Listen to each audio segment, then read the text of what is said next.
que grabar. Entonces, como les decía, cuando hablamos de Creta, voy a devolverme un momentico, estamos hablando de un espacio privilegiado y estamos hablando de una civilización única en su género.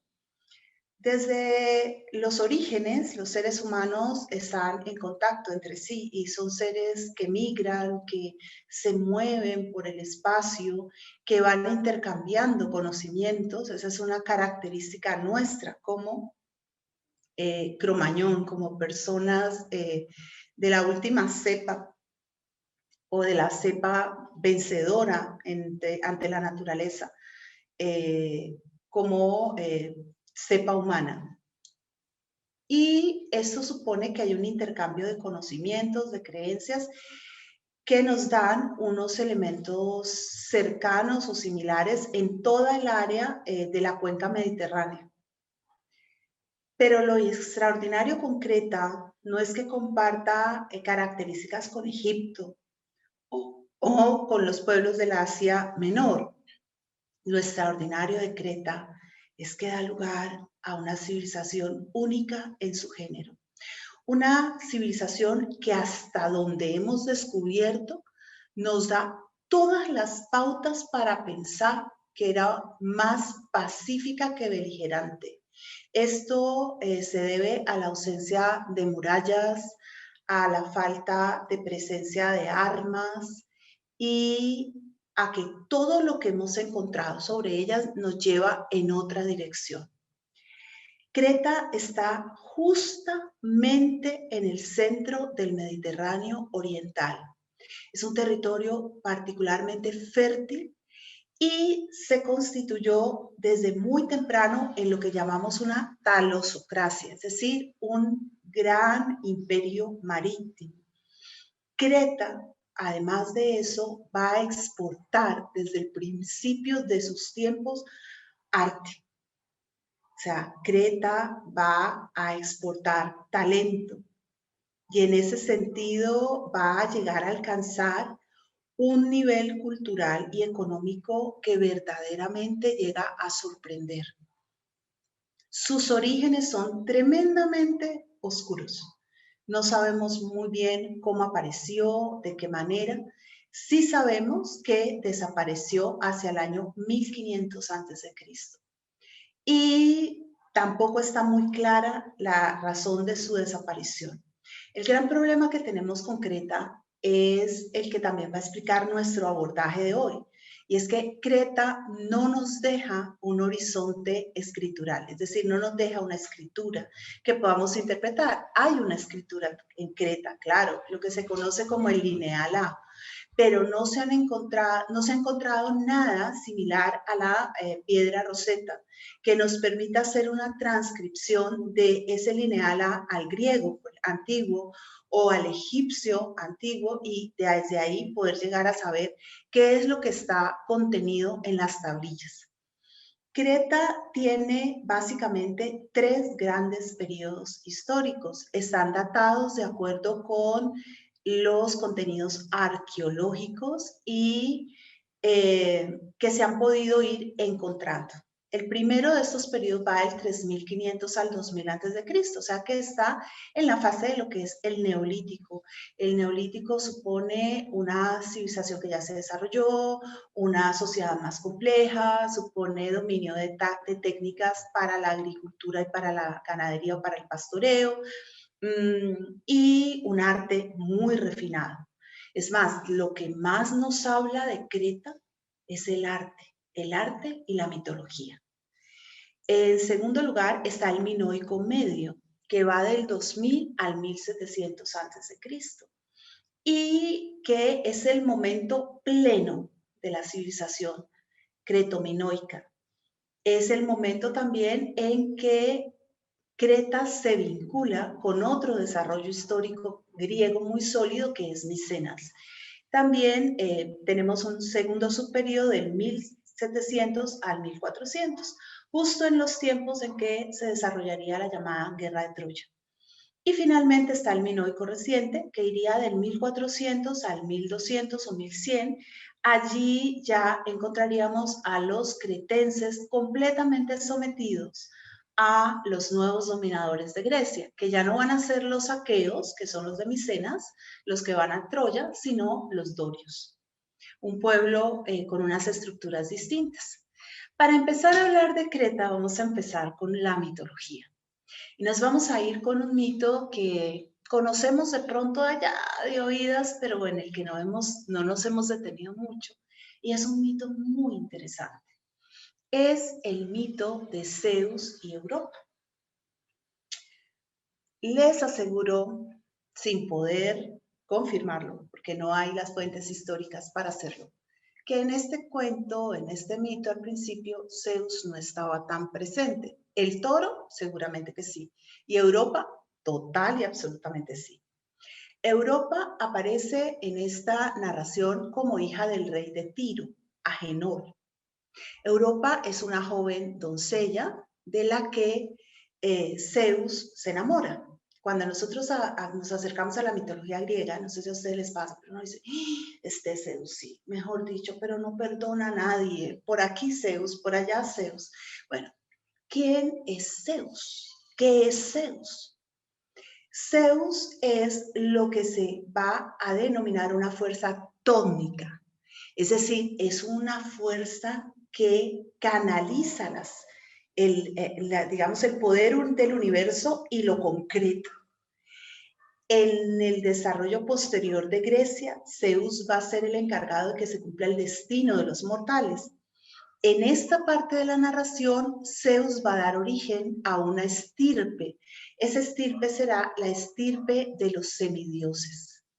Ahí van a aparecer una gran cantidad de personajes, va a aparecer Heracles o Hércules, va a aparecer Perseo, va a aparecer Teseo, van a ir apareciendo Aquiles, una gran cantidad de héroes griegos que van llegando de pronto y que son personificaciones de una, digamos, de una progenie divina. Es decir, ellos tienen un origen que no es humano y generalmente son los hijos obtenidos por la sacerdotisa de la diosa. La diosa se manifiesta en tres fases, generalmente se asocia a la tierra y a la luna y tiene que ver con el ciclo de las encarnaciones y de la vida. Al principio de la historia, a los seres humanos les resultaba mucho más interesante creer que eran hijos de las mujeres y una divinidad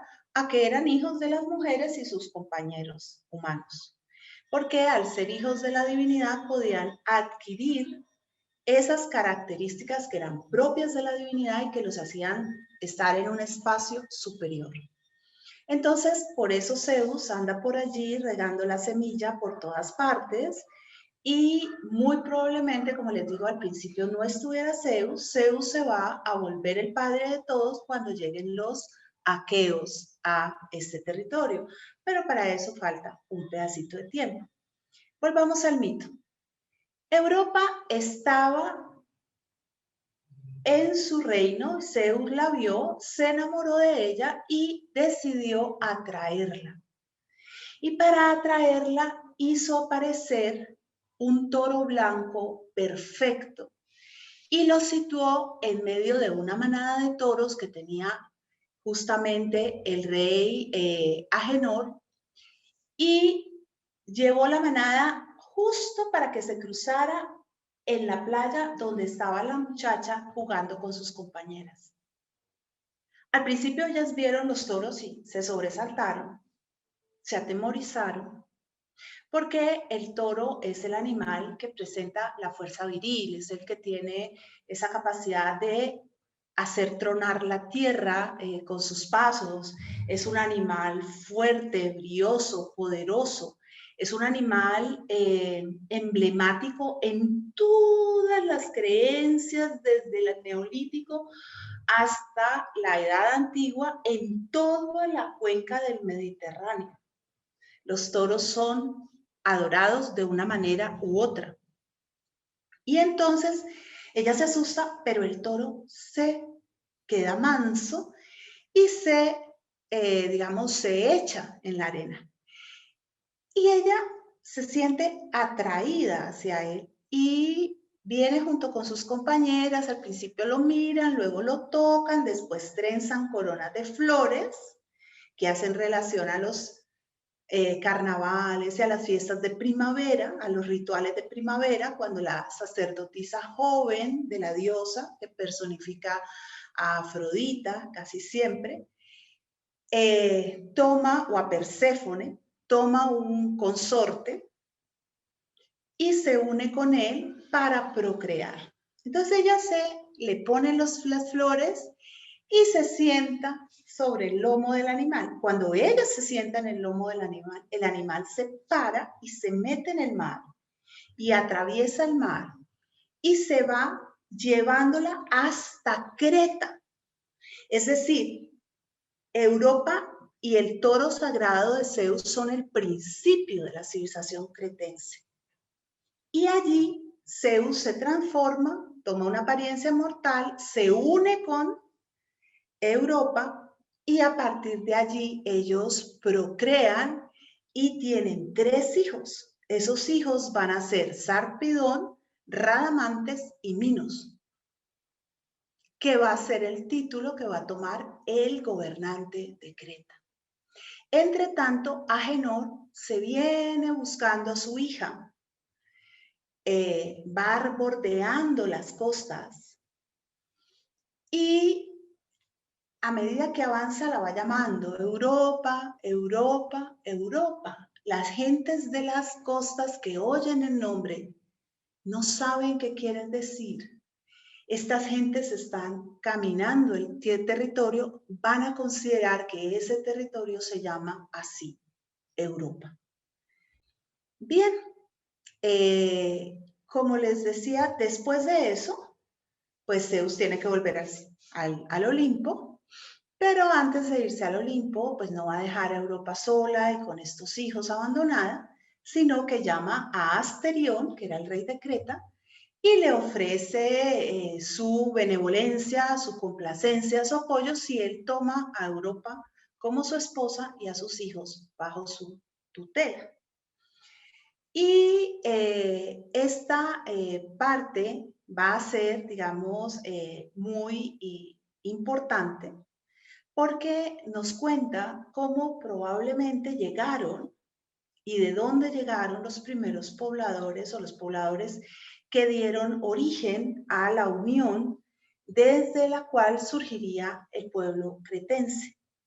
Estos primeros seres son los seres llamados egeos o prehelénicos y estarían entre el 2600 y el 1100 y vivirían en las orillas del mar Egeo. Por ahora vamos a dejarlos ahí quietecitos y vamos a pasar a profundizar en algo de lo que hemos dicho, la parte que tiene que ver con la religión.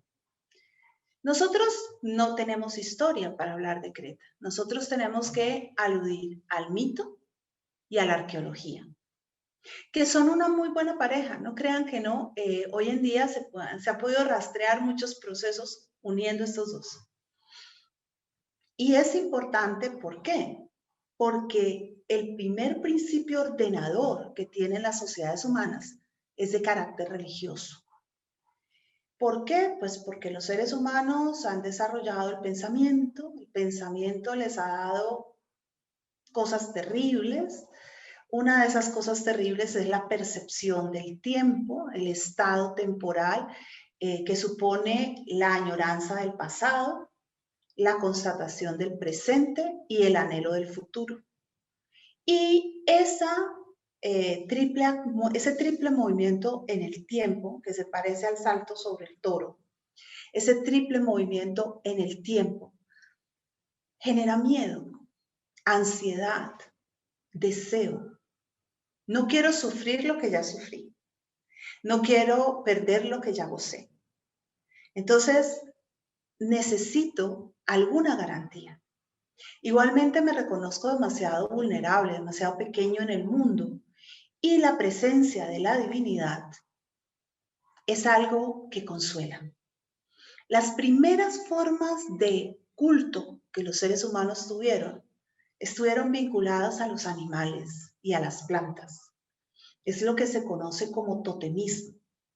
Es la idea de que la naturaleza está habitada por unos espíritus y que yo puedo relacionarme con ellos.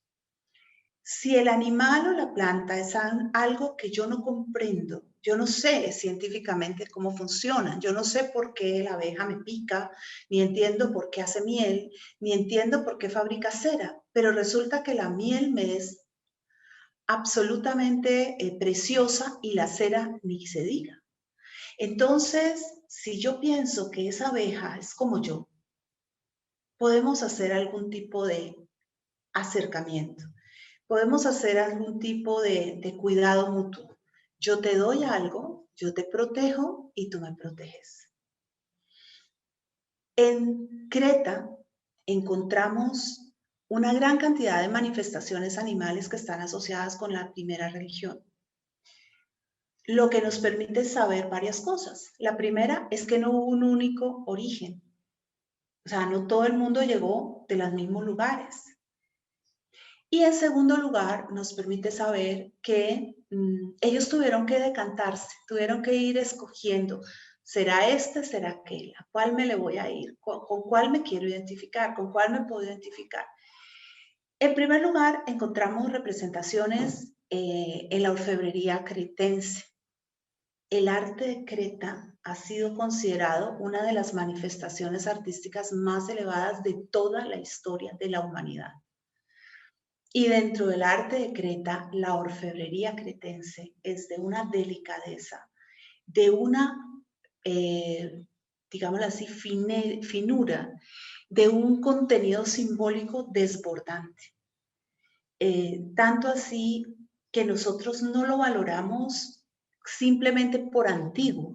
Cuando nosotros vemos un objeto como el que está en la lámina, nosotros no pensamos, ay, no, pues es que es tan antiguo, ¡ah! Tantos mil. No, nosotros pensamos, es tan bello, es delicado. Son dos abejas unidas en torno, ¿sí?, a lo que podría ser considerado, no sabemos muy bien si es un poco de polen o una gota de miel. Ambas están produciendo una gota de miel, están libando el polen y en la parte alta está representada a través de una perla, y aquí lo vamos a ver, está representada la cera. La abeja es un animal sagrado. Es tan sagrada la presencia de la abeja que no se pueden oficiar ceremonias religiosas si no es con velas de cera. Y la abeja después será asumida como un símbolo crístico, pero es un símbolo que viene desde la prehistoria, aquí los estamos viendo. Una abeja, esta técnica que usan los cretenses, además es una técnica muy compleja, porque ellos usan la cera perdida, pero también usan el granulado de oro y trabajan en unas dimensiones milimétricas, lo que supone que cada artesano tiene un nivel de especialización muy alto. Y nosotros vamos a encontrar, así como las abejas, vamos a encontrar el caballo. El caballo es un símbolo de Poseidón. El caballo es un símbolo de los aqueos. Es una de las representaciones más potentes también en la mitología griega. Y aquí lo que estamos viendo es lo que se llama un ritón. Un ritón es un vaso de rito, un vaso cuando se hacía el sacrificio, hace sacrificios de caballos como los que se hacen en India, la sangre se vierte en estos vasos. Son vasos especiales que se usan para la libación, en el sentido de que ahí se vierte la sangre y después esa sangre se vierte sobre los altares donde los dioses van a tomar su esencia. Otro elemento que aparece muy vinculado con esta religión y que ya nos va a mostrar un nivel de elevación en términos de representación simbólica va a ser el hacha doble. Quien ve estas hachas dobles en cualquier horizonte y ve esta hacha sabe que es cretense. El hacha doble cretense fue un arma ritual también usada para la práctica religiosa. Vamos a partirla justo por aquí. Cuando yo parto el hacha en la mitad, inmediatamente se me revela que esta hacha no es un hacha para la pelea, o sea, no es el hacha que yo llevo para enfrentarme a otro, es el hacha del sacrificio y representa las astas de los toros. El toro como un animal sagrado. También se la ha asociado con el propio Zeus, porque en la mitología Zeus es Thor,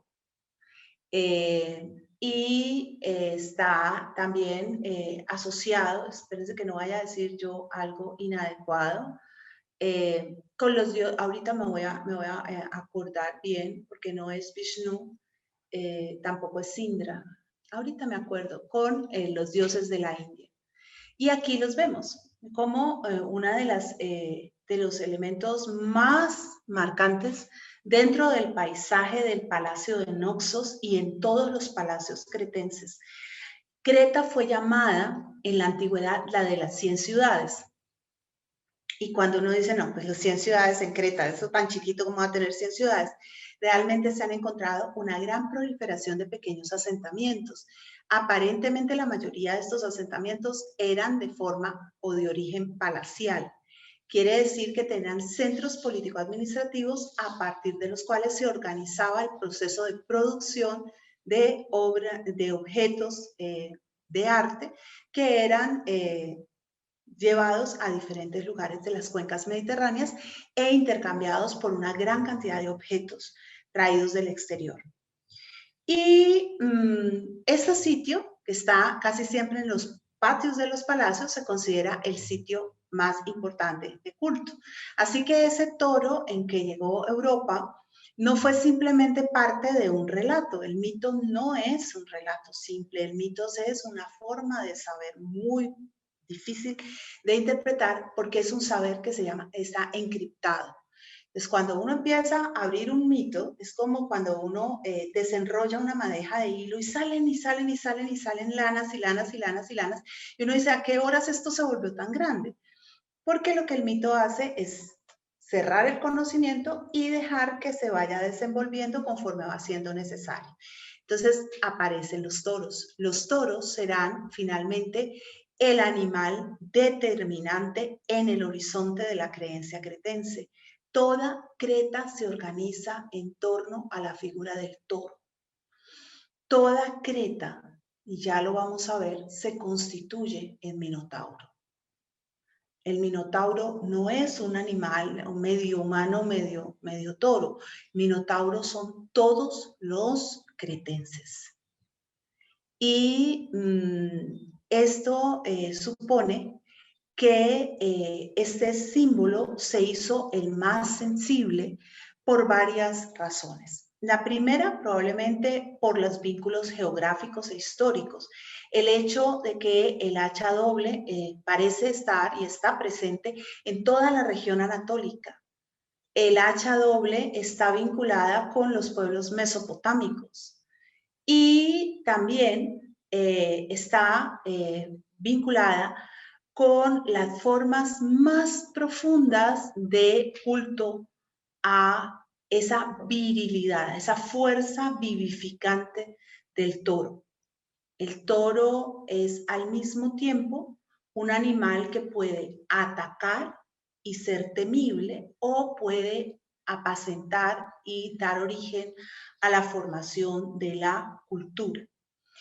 Este toro estuvo entonces muy presente y marcó todas las formas de los palacios y todas las formas de la construcción en Creta. Pero además de la abeja, del caballo, del toro, que fue, ya les dije, el que ganó finalmente la apuesta, aparecen otros animales como el león. Los leones son muy importantes en las culturas mesopotámicas, son decisivos en la civilización asiria.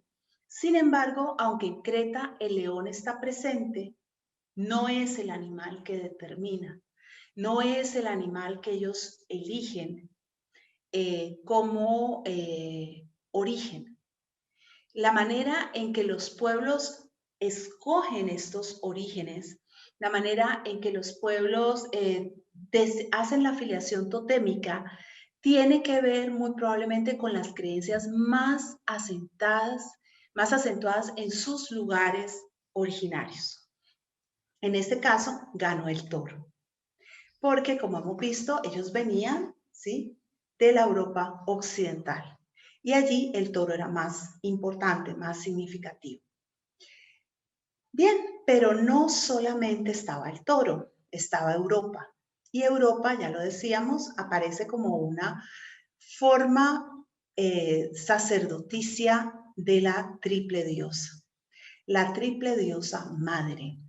Esta trinidad femenina que antecede a cualquier trinidad masculina y que en general está configurada por tres figuras que pueden moverse en diferentes planos, como furias o eriñas, como parcas, como górgonas o como simplemente como diosas.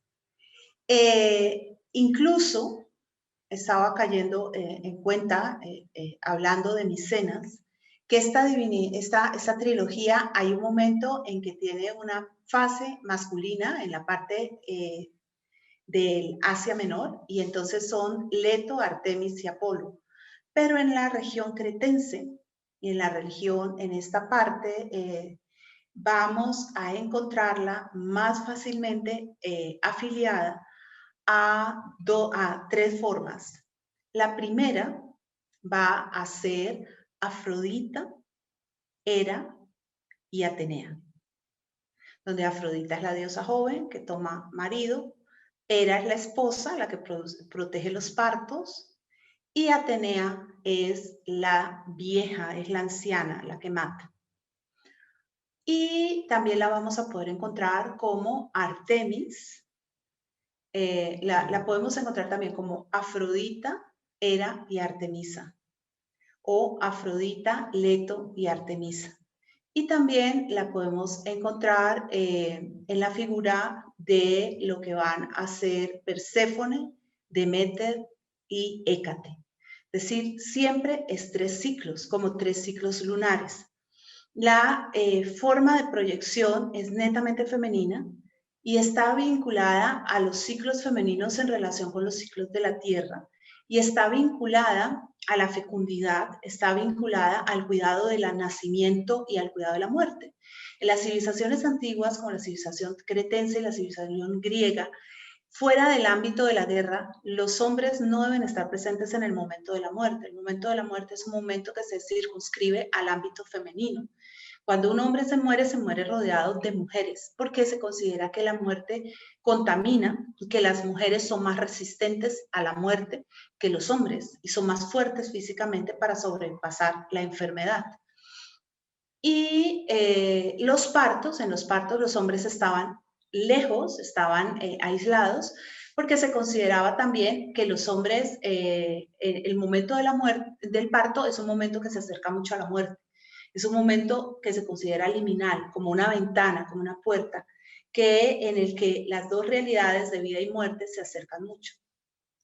Estas diosas eran reverenciadas por unas sacerdotisas. En el caso, ya lo veremos, en el caso de Minos y Pasífae, es la reina, es la que hace las veces de Hera. Lo que es Hera en el Olimpo es la reina en Creta, ¿sí?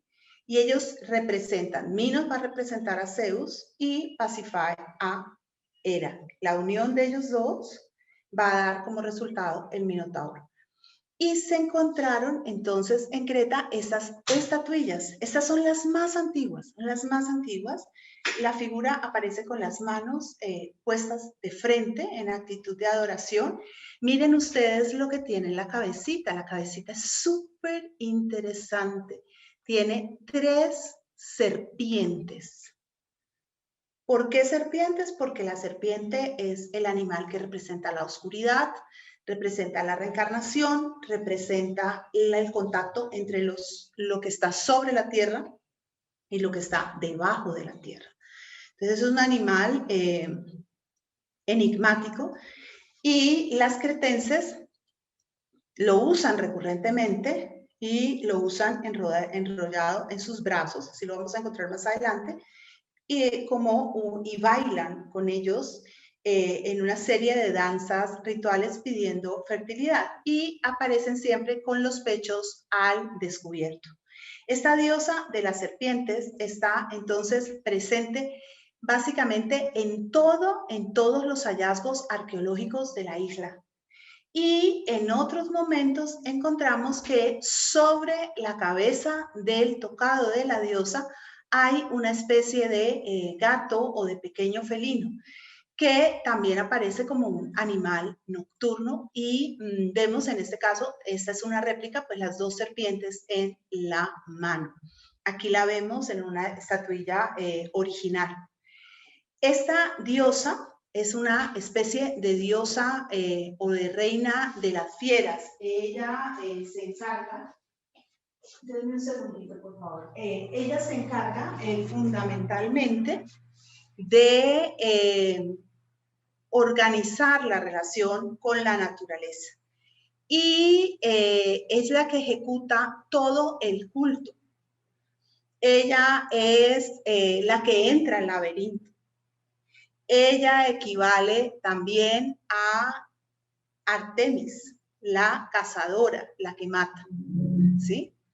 Y vamos a encontrar que entonces el elemento femenino de la diosa y el elemento masculino del toro son los que se unen y los que se representan en toda la simbiología cretense.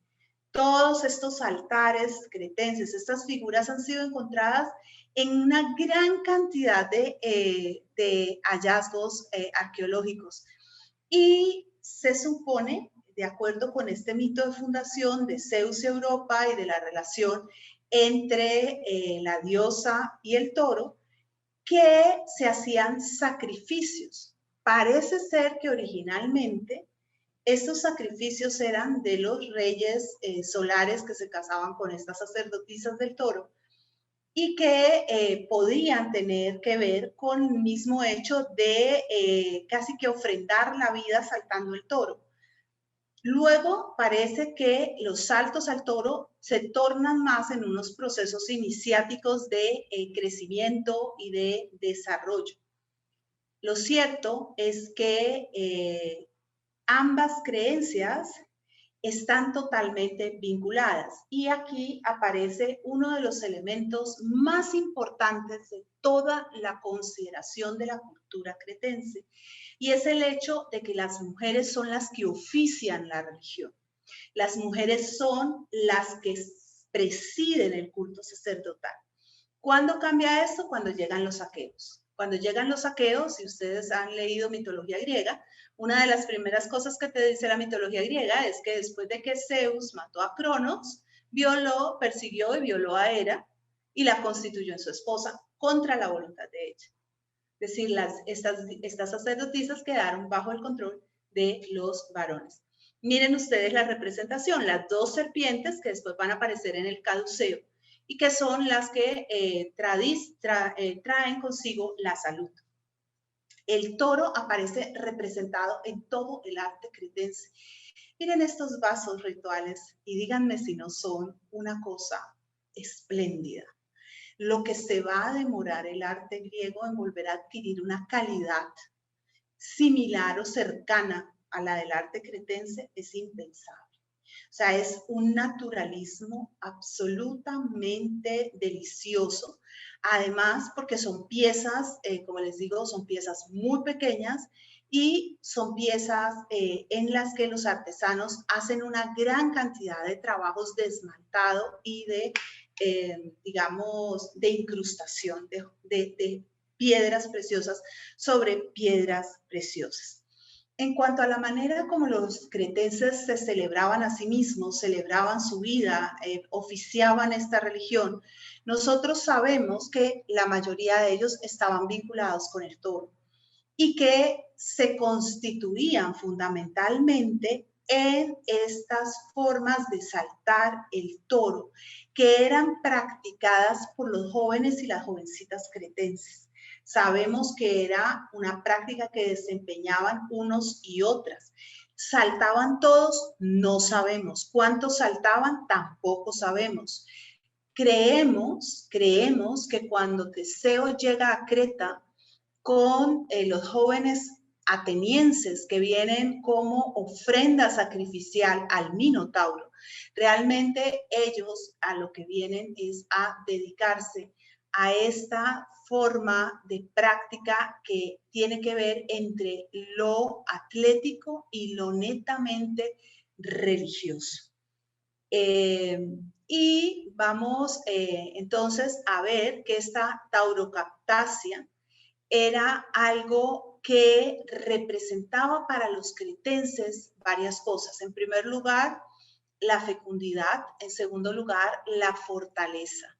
Y se cree que podía ser un ritual de paso, una forma vinculante, una manera de hacerme hijo o hija del toro, una manera de entrar en contacto con esta fuerza vital que el toro representa, desafiando la muerte, y que en ese sentido podríamos pensar que fuera algo en lo que todas las personas que fueran ciudadanas podrían pasar.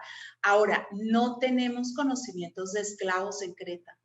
Pensamos que si no el 80, el 90% de la población todavía es libre. Si hubiese algún tipo de servidumbre, esa servidumbre no supondría que la persona que la vive o que la experimenta sea convertida en un bien mueble por aquel que lo controla. Miren, estos ritones son totalmente delirantes. No sabemos tampoco si al final del juego del toro el animal es sacrificado. Probablemente sí. Es muy probable que sí. Porque sacrificar el toro y bañarse en su sangre, era una manera de obtener todavía con mayor fuerza ese poder concentrado en el animal. Lo sabemos porque las prácticas de los cultos a Isis que se van a dar no en el 3000 o en el 2000 antes de Cristo, sino para el siglo I después de Cristo, para el siglo II, para el siglo III, para el momento en que Constantino hace del cristianismo la religión oficial de Roma, suponían que las personas, los sacerdotes y los creyentes, degollaban el toro y se bañaban en su sangre. Igualmente ocurría con aquellos que seguían el culto a Cibeles. Pero en Creta lo único que sabemos es que se saltaba. ¿Por qué sabemos que se saltaba hombres y mujeres? Por estas imágenes que tenemos en los murales de Creta. Creta es única, entre otras cosas, por su constitución de arte mural. El arte mural cretense tiene una calidad especial. El arte de la pintura en Grecia se ha perdido casi, en la Grecia clásica, casi que en su 100%. Solamente encontramos muestras de pintura, solamente encontramos muestras de este tipo en Creta, en la Acroquiri, en los lugares que están bajo la influencia micénica, y luego los encontraremos en Pela, en la tumba de Filipo de Macedonia. ¿Y por qué sabemos que eran hombres y mujeres? Pues como les decía, por una razón así de inmensa. En todo el arte antiguo, el código para el cuerpo femenino es el color claro, mientras el cuerpo masculino se representa en pintura con colores oscuros. Así aparece en la estética clásica. Y además, si ustedes se dan cuenta, este cuerpo, ¿sí? Aparece, no muestra en los pectorales como los muestran estos dos, que nos dan más la idea de cuerpos femeninos. En cuanto al esquema estético de una cintura muy estrecha, las caderas más amplias y el torso, sobre todo, como la parte más desarrollada del cuerpo, ese es un esquema que se usa para los dos géneros. Y miren ustedes varias cosas aquí. Y me van a perdonar si yo me detengo a veces en la representación de artística, pero es que sería una pérdida absoluta no hacerlo. Creta es única. Creta aprende a pintar de Egipto. Esa vinculación no la estoy inventando yo, esa es una vinculación que está establecida desde la historia del arte, con mucha, digamos, antelación a lo que yo pudiera llegar a pensarla. Y cumple, al igual que en Egipto, un cierto esquema de lateralidad corporal. Pero los cretenses van en la expresión del cuerpo mucho más lejos que los egipcios. Empezando porque los cretenses van a aplicar un principio de individualización a la figura que los egipcios no van a aplicar. Nosotros, yo amo Egipto y me encanta el arte egipcio, pero yo nunca me agoto del arte griego porque cada pieza de arte griego tiene una singularidad. Y esa singularidad hace que valga la pena entrar a ver arte griego en todos los museos, en todos los lugares, porque siempre vas a descubrir una pieza, o no una, muchas piezas totalmente originales. Bien, fíjense ustedes aquí, vamos a irlo mirando aquí. Miren los rasgos, miren los tocados, miren las proporciones. Cada cuerpo, cada rostro es único. Ahora, cumple con unos esquemas. A los cretenses les gustaban mucho las pantorrillas muy delicadas, ¿no? Las formas caprichosas de los pies. Hay toda una concepción estética que implica una estilización de la figura. Miren ese toro. Ese toro es una figura completamente estilizada. Y en ese toro vamos a ver cómo resalta elementos significativos como el ojo del toro. El toro tiene expresión. Su rostro no es un rostro plano. Y este desarrollo de la pintura va acompañado de este desarrollo de la estatuaria, estas figuras que se han conservado, que son hechas en bronce. El bronce es un metal muy querido, muy cuidado. Es un metal que los cretenses parecen haber usado más para el arte que para cualquier otra cosa. Y ustedes me dan solo un segundo nomás, un segundo.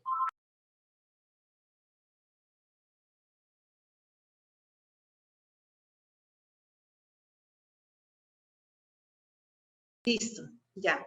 Entonces, si ustedes lo miran, aquí se ve más de cerca, ustedes ven cómo este toro, ese ojo, le da una expresión particular.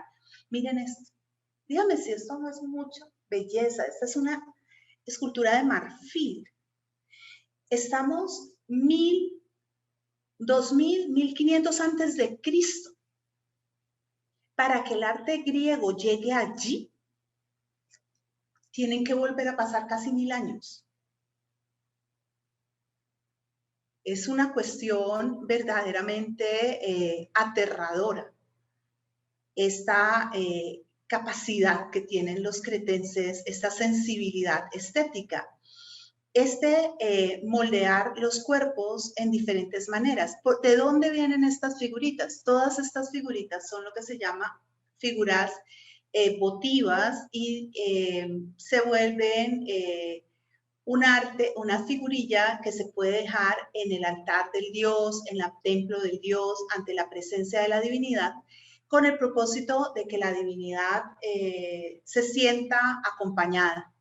Yo no me puedo quedar todo el tiempo allí, pero entonces puedo mandar este exvoto que me representa. Por eso estas figuras tienden a tener el máximo de identificación con la persona que es el donante. En Creta no hay templos específicos. Encontramos estas formas de altares que están en los palacios, pero no encontramos templos en sí mismos. No hay nada parecido al Partenón. Estas estatuillas aparecen en la naturaleza. Creta todavía está muy llena de naturaleza. Y es muy bello porque es muy importante que la figura sea entonces, como les digo, lo más cercana posible al modelo, pero hay otro elemento único. Ustedes han visto el arte egipcio. En el arte egipcio siempre uno ve el faraón, la reina, todos están así, aquí, ¿sí? Los brazos pegados por el tipo de material que ellos están usando, por la roca que están usando, que no les permite mucha flexibilidad. Y aún en cerámica no hay una gran variedad, pero miren esta modelación cretense. Esta modelación cretense me pone ante algo muy distinto, me pone directamente frente a una realidad en la que el artista corre riesgos. La expresión es un arte vivo, es un arte lleno de sensibilidad, ¿sí? Y como les decía, hemos encontrado, y hoy en día se han encontrado, eso es muy divertida porque yo digo hemos encontrado, cualquiera dice que yo estaba ya excavando, pero se ha encontrado cómo era el ejercicio gimnástico que se realizaba alrededor del toro. ¿Cómo se ha podido saber eso? Pues se ha sabido a través de la expresión artística. Miren ustedes eso, miren ustedes el toro con pestañas, por Dios. Es un ojo casi humano, ¿sí? Y acuérdense que para los griegos los ojos de las vacas son una expresión única de belleza. En todos los epítetos que usa Homero a lo largo de la Ilíada y la Odisea, dice la de los ojos de novilla. Esa es la manera de hablar de la belleza, de la expresión del rostro, ¿sí? Miren la calidad con que se han conservado estos frescos, es impresionante. Otra cosa que es muy bella en el arte cretense es que los cretenses manejan el negativo y el positivo. Es algo que en arte se va a demorar mucho en volver y es el mostrarnos cómo se ve la figura con una cierta coloración de luz, una cierta luz y con otra. Y entonces hacen también esa regulación en su imagen. Y lo otro es que crean las cenefas, separan los espacios visuales en las representaciones. Bien, aquí están los saltos. Vamos a ver un momentito, cómo se desarrollan hoy en día estos saltos. Hoy en día estos se han vuelto a saltar y se hacen estas competencias. Estas competencias tienen lugar fundamentalmente en España. Vamos a ver si me deja ponerlo y si no me saca, porque ahora no lo dejó poner perfectamente, pero a veces le da, no me gusta cuando esa ruedita da vueltas, le tengo pánico a decir verdad. Pero ya no hay nada que hacer, sino esperar el resultado. Estamos en riesgo. En caso de que me saque, pues yo vuelvo y entre ustedes me dan un momentico. Esperemos que no lo haga, porque ahorita lo probamos y funcionó perfecto, pero de pronto ahora con la red un poquito más pesada, si no, se los mandamos el video con Mónica, pero lo importante que hay que ver es que se salta actualmente de la misma manera que se saltaba en Creta. Esta modalidad del salto al toro ha vuelto. Fíjense ustedes que nosotros que tenemos una cultura de ascendencia hispánica, no solo tenemos la tauromaquia, sino que tenemos una gran cantidad de fiestas de toros. Incluso, es que esto se me fue para allá, no sé qué hacer. Incluso cuando nosotros no me deja seguir, cuando nosotros lo vemos en el caso de nuestra propia historia, en el siglo XVIII, aquí se habla de que se jugaba a los toros, pero los juegos de toros eran las corralejas. Eran exactamente de allí viene ese origen de la corraleja, de salir a correr al toro, de enfrentar el toro como una manera de desafío. Obviamente hoy en día se hace como una práctica cultural heredada o como un desafío que no está tan claro, pero en ese momento sí tenía esa función. no sé qué hacer con esta ruedita. Está totalmente fuera de mi control y no me deja hacer absolutamente nada. Bueno, ya vamos a ver. Listo. El problema, voy a cerrar un momentico el programa y ya lo vuelvo a abrir y no tuvimos mayor problema y ya sabemos que el video se los hago llegar. Siempre estamos preparados para que la vida nos presente este tipo de situaciones. Denme un segundito, yo veo a ver que me vuelva a abrir aquí. ¿Podríamos lanzarlo desde acá, Gilma, o no? Si tú lo tienes, si no te lo mando y lo vemos lo vemos al final, ¿te parece? Sí, porque si tienes sigamos con la presentación porque pues realmente lo pueden ver después y más vale la presentación. Yo creo que sí vale la pena que sigamos. Mejor sigamos. Bien, por razones de tiempo, por todo lo demás. Entonces, habíamos visto hasta acá los saltos de toro y vámonos exactamente acá. Ya les había dicho, Creta vive en relación con el mundo. Los cretenses tenemos, y lo sabemos por la cantidad de materiales diversos que ellos tienen. Sabemos que Creta originalmente tiene dominación sobre las ciudades aqueas. Cuando llegan los primeros saqueos, los cretenses gobiernan sobre ellos y sobre las ciudades que van a después a ser Jonia. Y miren que no es nada curioso. Por ejemplo, una ciudad que va a estar bajo la égida cretense va a ser Atenas, ¿sí? Los cretenses viven en ciudades y esto es importante porque no todo el mundo vive en ciudades. La civilización cretense es, como les había dicho, una civilización netamente urbana y palacial. ¿Qué quiere decir? Quiere decir que el palacio trae o acoge la mayor parte de la población y sobre todo la población útil, la población trabajadora. El palacio de Noxos, cuando fue descubierto, inmediatamente se dijo, hay aquí el laberinto, o sea, las formas laberínticas de las que a que nos refiere el mito se acompasan con las formas de la construcción en Noxos. Estas ciudades estaban todas conectadas por caminos pavimentados de piedra que estaban hechos y habían sido trazados, cada bloque había sido cortado con sierras de bronce y que tenían canales de desagüe porque los cretenses habían desarrollado un sistema de alcantarillado y también tenían la manera de manejar aguas residuales y de conducir el agua por cañerías a los diferentes lugares del palacio. Sabemos que a los baños reales de Creta llegaba el agua directamente por caños. Estas cañerías eran tuberías hechas de arcilla cocida. Aquí están viendo ustedes los diferentes asentamientos que se encuentran en Creta. Creta tiene diferentes puntos palaciales. Casi siempre, pues si la visita es corta, lo que van a ir a ver es Noxos, porque es lo más visible, lo más vistoso, lo más interesante, lo más atractivo.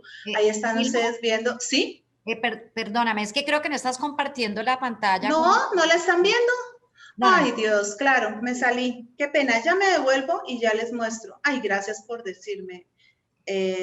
Porque a veces me pasa, y claro, como yo sí lo veo, y ahora... me toca compartir otra vez, la pantalla. Sí, me toca compartir otra vez, pero estoy en el punto de ver ya, es que yo estoy aquí chiquitico, claro, ya me devuelvo y ustedes, ay, qué pena. Bueno, me les robo 10 minuticos más o al final del tiempo, pero lo vemos. Miren, es esto. Les decía, miren, estos son este es el palacio que les decía que se dice, tiene las formas laberínticas. O sea, esto es inmenso, o sea, es grande, está lleno de salas y pues casi que se necesita un mapa para poder saber dónde se ubican. Porque como vamos a ver más adelante, vamos a ver el plano del palacio y les voy a explicar qué hay en esos palacios. Aquí estamos viendo lo que quedan, los rezagos que quedan de los caminos y aquí ustedes están viendo los canales de desagüe. Y acá estamos viendo las ciudades, los puntos más importantes donde se han encontrado los grandes hallazgos arqueológicos que se pueden visitar.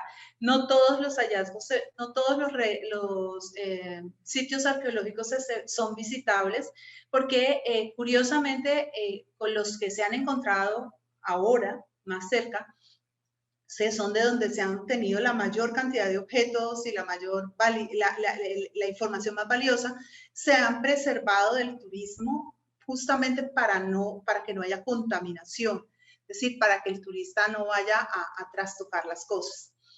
Era una organización netamente palacial, pero palacial, el título palacio lo vamos a dar a todas las áreas donde están los establecimientos político-administrativos del gobernante o del gobierno, y se van a llamar así palacios porque Augusto vivía en la colina del Palatino, y como ahí estaba la residencia de Augusto, ahí se le dio el nombre de palacio.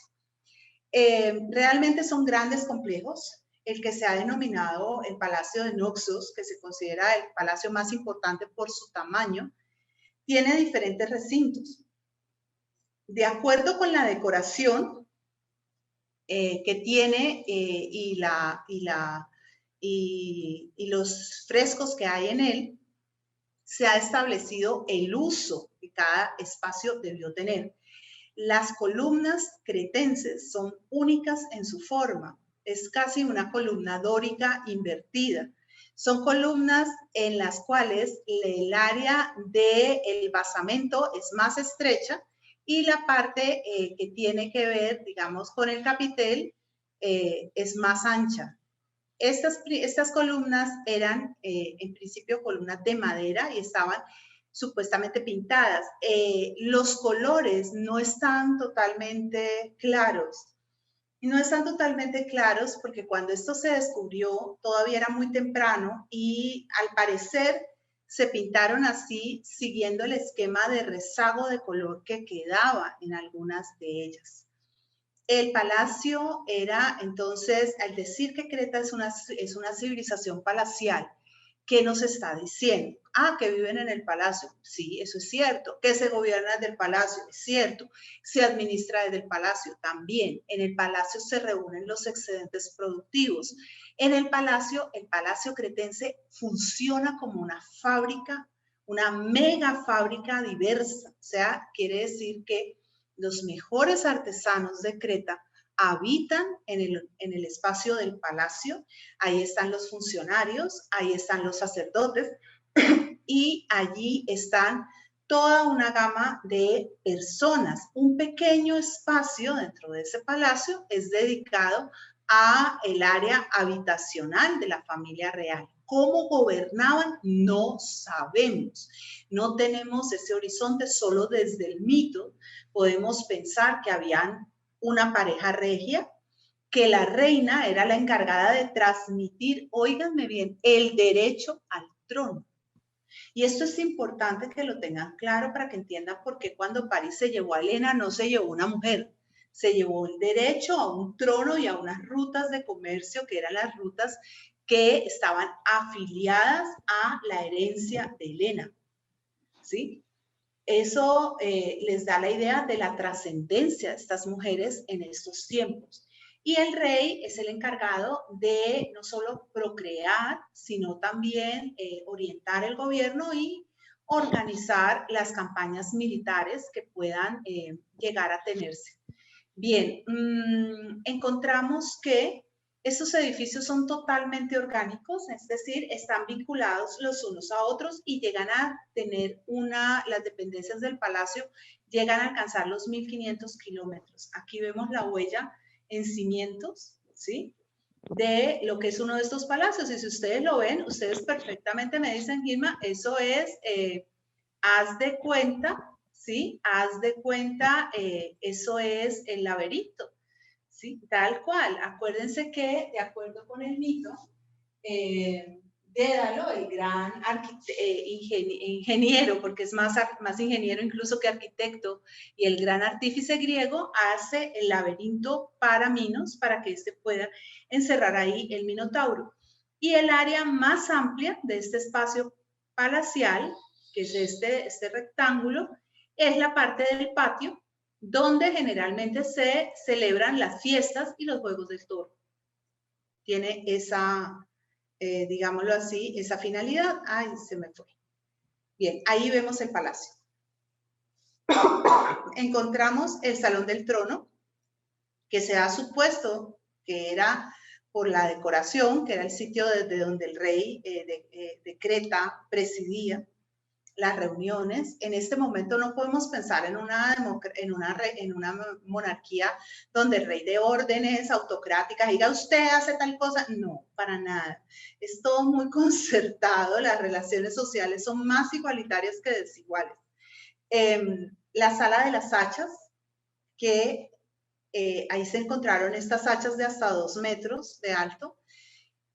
Nadie entiende, se cree que puede ser un sitio como de consejo, un sitio de reunión de los eupátridas, es decir, de los hombres bien nacidos, de los hombres con derecho, de las personas que representan el cuerpo social. El patio central, que es el área donde se reúne la población y se celebra el culto.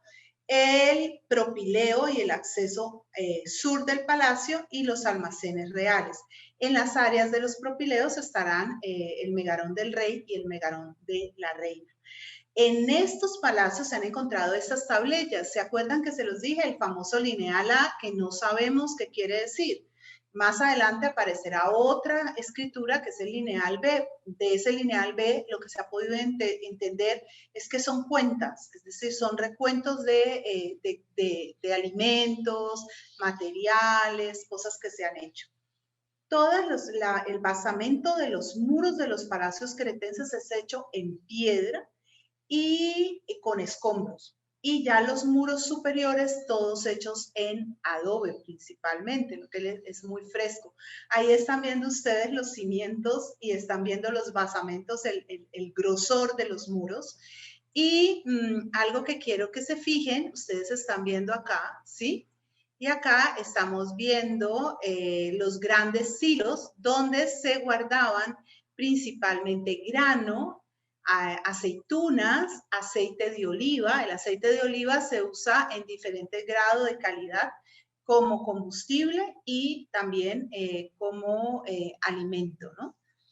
El techo todo soportado en columnas de madera y como vemos hay dos palacios más importantes, ¿no? Noxos y el palacio de Paesto. El nombre ya es un nombre dado por los romanos. Interesante y con una característica propia de toda la civilización griega es que los sillares de piedra en los que están asentados los cimientos de los edificios cretenses, todos están marcados con hachas dobles.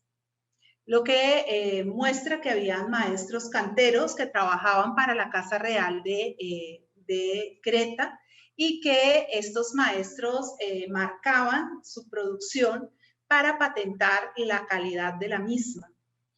La arquitectura es absolutamente única, totalmente compleja, totalmente extraordinaria. El Palacio de Noxos tiene 1500 estancias y la función del palacio no es solamente la de aglutinar a los productores, a los que organizan la sociedad, garantizar una cierta defensa, una vida colectiva, sino muy especialmente también la de hacer las veces de arte monumental, generar lo mismo que Versalles en el visitante, la noción de poder de la civilización que ostenta y que lo ostenta y lo detenta, es decir, que tiene este espacio.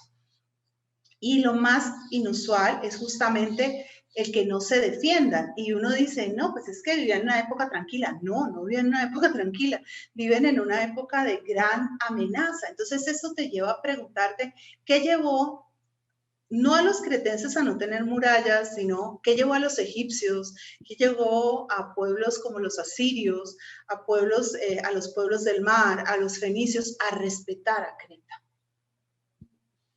pues yo pienso que a ustedes les pasaría lo mismo que a mí. Si ustedes saben que hay alguien que puede producir algo que es tan absolutamente único en su especie, en su género, algo que es tan maravilloso y que no tiene margen de comparación. Entonces, hay de alguna manera la intención de proteger este entorno.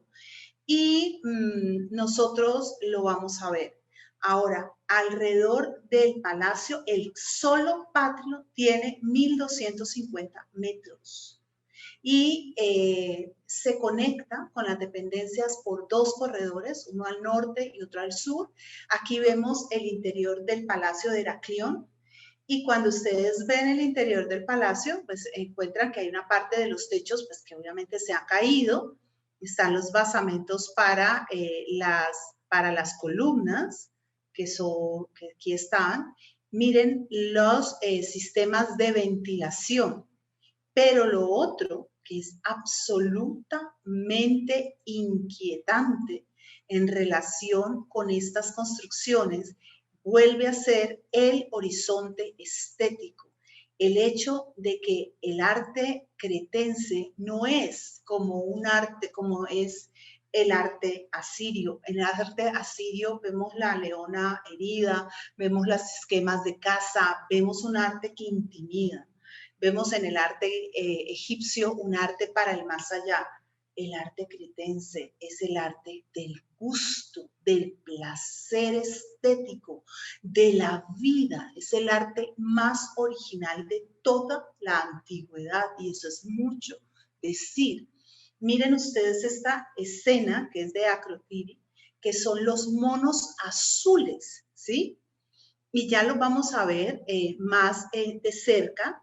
Miren lo que les decía, el negativo y el positivo. ¿Sí ven? Esto no es que la pintura se deterioró. Esto está hecho así por el artista. El artista que nos muestra cómo se va, cómo cambia el cromatismo del color con el contraste del espacio en el que está situada la obra. Entonces es algo absolutamente encantador. Casi todas las escenas son naturales, son de una belleza, de un grado de habilidad para la representación. Miren, por ejemplo, aquí, ¿sí? Las aves, las flores, todo en esta variación cromática, todo en este mover en negativos y en positivos, que verdaderamente no forman o no pretenden hacer efectos de luz y de sombra, simplemente muestran cómo la realidad es diversa. La mayor parte de los murales cretominoicos que están en Creta, en Micenas, en las islas Cícladas, que el arte de las Cícladas es otra locura, son obras en las que hay una preponderancia de la figura femenina. La figura femenina está en el eje, en el centro, y es tratada con una gran delicadeza, con una gran originalidad y es posicionada de tal manera que sabemos que las mujeres en Creta tuvieron un estatuto distinto al resto del mundo antiguo. ¿Esto fue un matriarcado? No. El matriarcado es una idea que está completamente desechada, absolutamente desestimada. Lo que hay es una forma de matrilinealidad, o sea, el poder pasa a través de la mujer y también matrilocalidad, o sea, se vive donde vive la mujer. Igualmente, y ustedes lo van a ver, les voy a hacer una narración mínima, aunque esto después cambia en la Ilíada, pero originalmente Menelaos, cuando se casa con Helena, toma como sitio de pertenencia a Esparta y la que gobierna Esparta a través del vínculo con Helena. Bien, vamos a encontrar que hay una gran fluctuación de color. O sea, los cretenses trabajaron junto con los egipcios, aprendieron de Egipto, aprendieron del arte del Medio Oriente, pero desarrollaron un esquema de relación pictórica totalmente nuevo. Ese esquema tiene que ver, por ejemplo, con el hecho de pintar los animales azules. Ahora, muchos de estos animales aparecen azules y esto nos da un indicio de que son animales probablemente reflejados en la noche. Yo no los puedo pintar en negro porque no se van a ver, pero los animales en ciertas horas nocturnas pueden llegar a tomar esa tonalidad. Y por otro lado, la representación que se hace del espacio, cómo se representan los árboles. Ellos no tienen la orientación de la perspectiva, estamos remotos todavía de eso. Sin embargo, hacen un esquema de representación que nos permite ver cómo han puesto en un plano una representación que busca dejarnos inferir lo que es la tridimensionalidad. Y para eso han usado el espectro de color. Miren aquí, los elementos para adornar van a ser el papiro, ¿sí?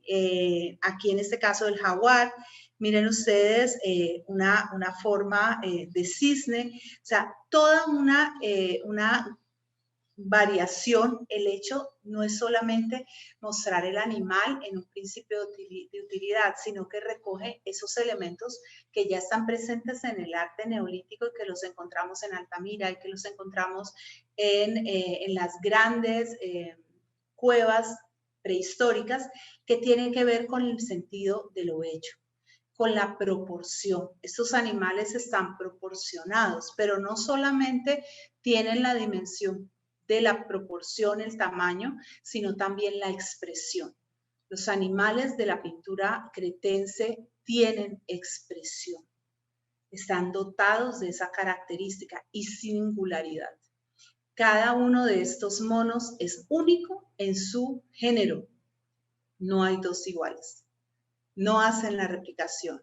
Hacen la replicación en la cenefa, pero no hacen la replicación en la expresión de la vida. La vida aparece, manifiesta de otra forma, de otra manera. Miren ustedes, son bellísimos además. La línea es absolutamente pura. Siempre lo vemos con esta fascinación de los delfines. No son solamente una representación del animal en toda su forma aerodinámica, sino muy especialmente están ornamentados, se ven graciosos, se destacan y se busca que ellos tengan esa concepción de ser únicos en su género. Y aquí vemos claramente el negativo y el positivo en uno de los frescos más importantes de todo el Palacio de Naxos en Creta, que es el llamado Príncipe de los Lirios. Se le denominó de esa manera porque estaba tocado con esta forma de corona donde se representan la forma de los lirios, ¿sí? Y es probable que los lirios hayan tenido un sentido específicamente significativo para los cretenses, probablemente esté asociado con la fertilidad y con la reproducción. Es preciosa la orquestación de colores y miren lo que les decía. Ay, es que a mí, yo me muero, a mí me mata, me priva. Miren ustedes esto. Miren cómo hace este artista toda esta transposición de colores. Simple y llanamente un juego estético. ¿Sí? ¿Tenía esto otro significado? No sabemos. Este fresco a mí me gusta mucho, pero yo digo que es el fresco de los huevos de Pascua, ¿no? Porque miren que los huevos están todos pintados. Miren aquí la superposición de las aves. Uno a veces, como no está tan clara la pintura, no las ve, pero muestra cómo las dos aves están juntas en ese horizonte, en ese espacio. ¿Qué representaban? ¿Qué significaba? No sabemos. Solo podemos valorarlas y pensar en lo bellas y en lo significativas que son. Ahora, son pinturas de gran tamaño, ¿sí? Llenan habitaciones completas. no se repiten de palacio a palacio. En cada palacio son características. Los cretenses tienen la capacidad de hacer que nosotros siempre veamos algo diferente, algo novedoso, algo que nos llama la atención y que hoy en día, que hemos visto tantas imágenes, nos sigue significando. Miren estas golondrinas, por favor. Esta es una maravilla. La sala de las golondrinas de Nacrotiri. Miren el diseño de las golondrinas. Todo lo que pueden llegar a representar golondrinas y lirios, ¿no? Y cada pareja de aves expresa algo diferente, o sea, tiene algo en particular. Como les decía, el papel que tienen las mujeres dentro de estos frescos es el que ha llevado principalmente a considerar que había una cierta forma de matriarcado, ¿sí? ¿Cómo salgo de esto? Llegan a pensar que era una cierta forma de matriarcado. Y encontramos que hay distintos tipos de mujeres. Las mujeres, cada una de ellas tiene su singularidad. Mire, cada una tiene su perfil, su forma de proyectar, de expresar. Sabemos que al parecer están las mujeres de la élite, entre las que están las sacerdotisas, las mujeres de las masas, o sea, mujeres sirvientes, y unas mujeres esas que ya son ocupan los altos cargos en el poder y en la representación del sacerdocio. Todas ellas presumen su feminidad, es decir, todas ellas con los pechos al descubierto, y una de las cosas que llevó a mayor dificultad en la interpretación en relación de Creta fue esta, o sea, en este caso, por ejemplo, el desfile de las ofrendas, el hecho de que encontramos un coro de mujeres, ¿sí? Que están como acompañantes, probablemente como cantoras, una fila de hombres que se disponen a llevar los cántaros y los vasos, probablemente para la libación, y en el centro la que sería la sacerdotisa, la mujer que oficiaría el culto o el ritual. Y aquí, este es el fresco de frescos. Para mí es quizás, y con este voy a ir cerrando, el que más significativo es. ¿Por qué es el que más significativo, por lo menos para mí? Bueno, volvemos a encontrarlo en positivo y en negativo. O sea, nos falta ver muchísimo de Creta, pero pues, Creta es muy amplio. Sino porque ustedes ven que en positivo siempre aparecen los rostros femeninos. Los rostros que nosotros vemos, y esto nos los muestra también el ponerlo aquí en positivo, es que en este patio, que es probablemente el patio en Noxos, vemos los altares con los cuernos y encontramos que hay una inmensa participación de mujeres. Las mujeres no están escondidas, las mujeres no están ocultas, las mujeres están en un primer plano. Y estas mujeres que nos aparecen, estos son detalles de ese fresco, ¿sí? Estas mujeres que nos aparecen son mujeres que aparecen en una gran cantidad de actitudes. Voy a irme porque parece ser que esas sí las dejé más adelante y ahora les muestro estas. Tranquilos que yo me devuelvo un momentico ahorita. Este es el megarón de la reina. Esas mujeres nos van a aparecer, son estas que están por acá, esas mujeres nos van a aparecer aquí, mírenlas. Nos aparecen estas mujeres en primera instancia sonriendo. Nos aparecen estas mujeres no adoctrinadas, no quietas, nos aparecen estas mujeres conversando entre ellas de una manera sumamente amigable, Y como vamos a ver en las imágenes que acabo de pasar rápido y que seguramente ustedes se quedaron con la inquietud de ver, que ya les voy a explicar, estas mujeres, cada una tiene una forma única en su género de presentarse.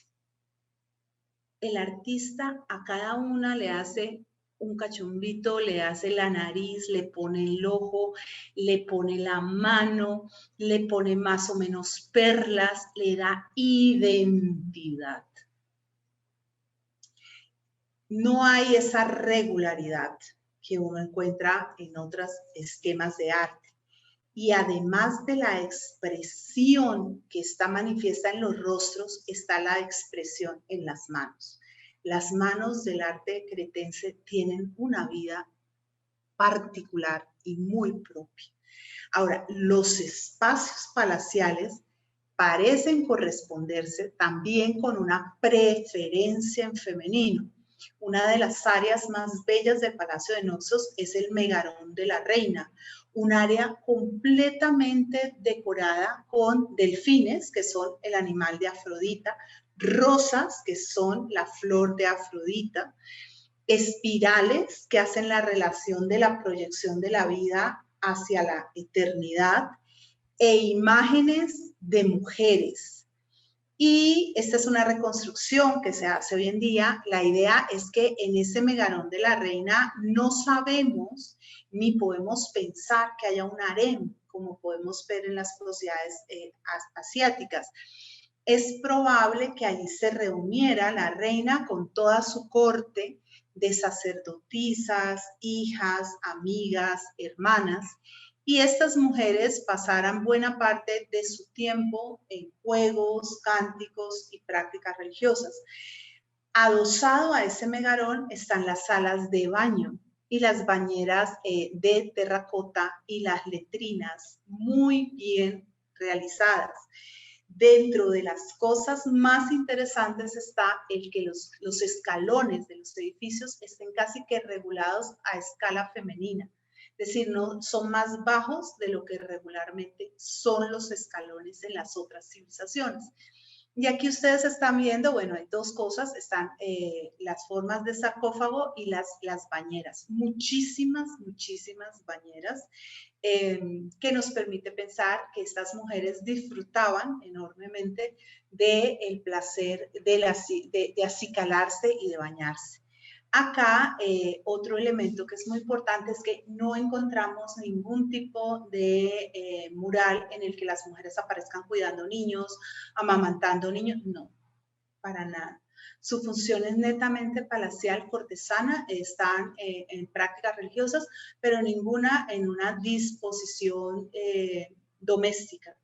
Las imágenes de niños son reducidas. Encontramos esta, pero como ustedes ven, la encontramos asociada a la presencia masculina.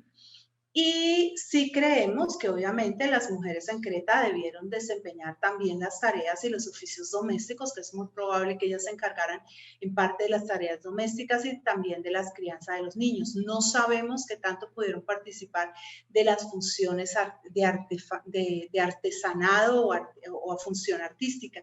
Eso se nos escapa. Aquí estamos viendo una de las representaciones cretominoicas más famosas en toda la historia. Esta representación, esta imagen recibió el nombre de la parisina porque fue justo cuando fue descubierta, se la consideró tan contemporánea, tan moderna, que se le dio esa orientación. Ahora, cuando ustedes ven la parisina, también hacen la relación inmediatamente con el desarrollo de arte de Picasso, con el desarrollo de arte de principios del siglo XX, que estuvo muy influenciado, entre otras cosas, por todo este arte cretense, toda esta idea de darles a los animales otros colores, de usar el negativo y el positivo, una pintura que a pesar de ser plana, de carecer de la disposición hacia el manejo de perspectiva, tiene una riqueza y una capacidad de enunciación que es verdaderamente sorprendente. Creemos que es posible, sí, que las mujeres en Creta, como las mujeres en Egipto, hayan tenido una visibilidad y una posibilidad de participación social mucho más grande, lo que sería consistente considerando el nivel de formación en que Creta es más espléndido, es decir, en las sociedades más cercanas al neolítico tienden a ser sociedades más igualitarias, tienden a ser sociedades donde los roles de género no están tan demarcados como roles de subordinación o de superioridad. Y con esto vamos a terminar por hoy. Me cuentan si tienen alguna inquietud, alguna pregunta. Y si se animan, hacemos la segunda parte. Les digo yo, siempre vale la pena porque nos faltaron muchas cosas lindas por ver. Muchas cosas lindas. A mí me gusta mucho el arte, me gusta mucho el arte cretense, yo creo que se nota. No sé si hay alguna pregunta, si tienen algún comentario.